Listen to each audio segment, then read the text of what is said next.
Assalamualaikum warahmatullahi wabarakatuh. Apa kabar anak-anak pagi ini? Meskipun kita berada di rumah, tetapi kita harus semangat untuk belajar. Ya, sebelum pelajaran kita mulai, kita terlebih dahulu membaca Al-Fatihah. A'udzubillahi minasyaitonirrajim. Bismillahirrahmanirrahim. Alhamdulillahirabbil alamin. Arrahmanirrahim. Maliki yaumiddin. Iyyaka na'budu wa iyyaka nasta'in. Ihdinas siratal mustaqim. Siratal ladzina an'amta 'alaihim ghairil maghdubi 'alaihim waladdallin. Rabbighfirli wa liwalidayya amin. Bismillahirrahmanirrahim.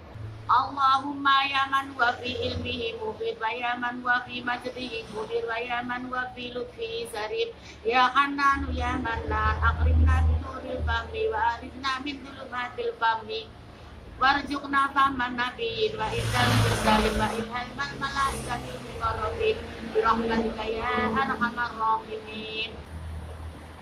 Berikut ini saya akan menyajikan materi Prakarya kelas 7. Kerajinan serat.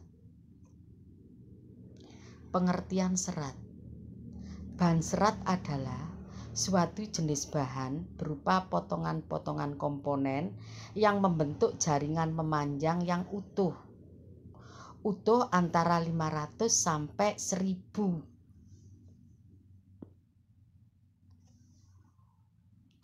Jenis dan karakteristik bahan serat ada 2, serat dari tumbuhan dan serat dari hewan. Serat dari tumbuhan dibagi menjadi 3. A. Serat dari biji, contohnya biji dari pohon kapas dan kapuk. B. Serat dari batang, contohnya batang pohon anggrek, melinjo, mahkota dewa, dan beringin.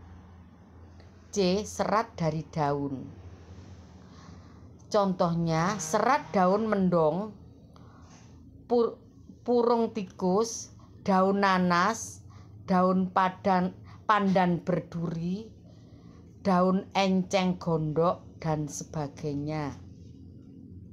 Serat dari hewan dibagi menjadi 2. Serat stapel, contohnya wol dari bulu domba dan serat dari bulu alpaka. B. Serat dari filamen, contohnya serat kempompong dari ulat sutra.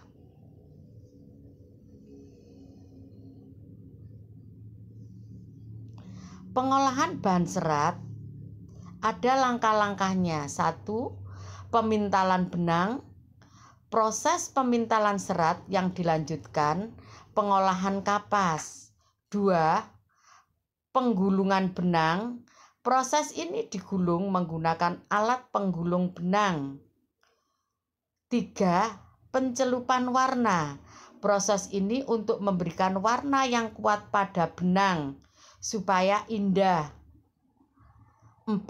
Penenunan benang menjadi kain.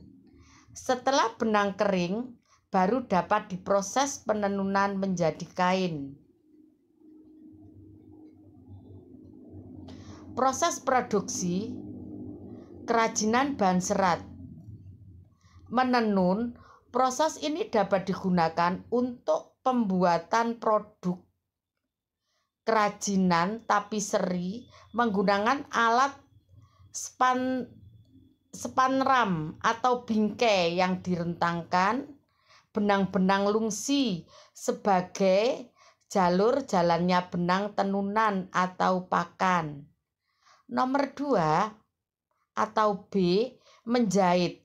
Pekerjaan menyambung kain dan bahan-bahan lain yang bisa dilewati jarum jahit dan benang. Menjahit dapat dilakukan secara manual atau menggunakan mesin jahit. C. Mengikat. Teknik menyatukan 2 benang atau lebih membentuk ikatan yang diinginkan. Ikatan dapat berupa simpul ataupun pola warna. Syarat-syarat perancangan benda kerajinan. Satu kegunaan, contohnya mangkok untuk wadah sayur. Dua, kenyamanan, contohnya cangkir didesain ada pegangannya. Nomor 3, keluasan, contohnya sepatu sesuai dengan anatomi atau bentuk seseorang dan ukuran kaki. Nomor 4, keamanan, contoh piring dari serat kelapa harus mempertimbangkan komponen sisi.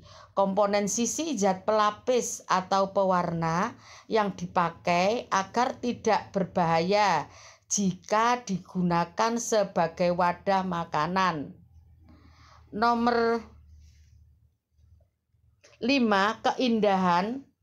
Keindahan dapat dilihat dari beberapa hal seperti bentuk, hiasan atau ornamen, dan bahan baku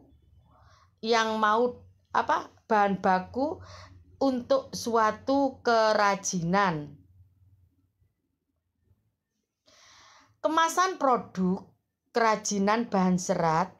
Fungsi utama kemasan yaitu menjual produk, melindungi produk, memudahkan menggunakan produk dan memperindah penampilan produk.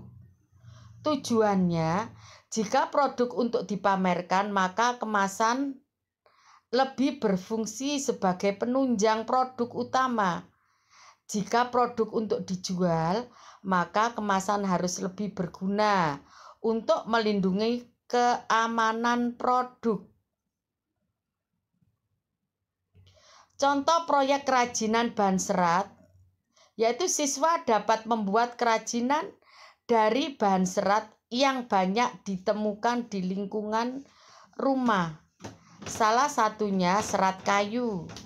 Siswa juga dapat melihat berbagai contoh kerajinan bahan serat melalui internet. Selamat mencoba. Sampai jumpa. Wassalamualaikum warahmatullahi wabarakatuh. Sampai jumpa dengan materi selanjutnya.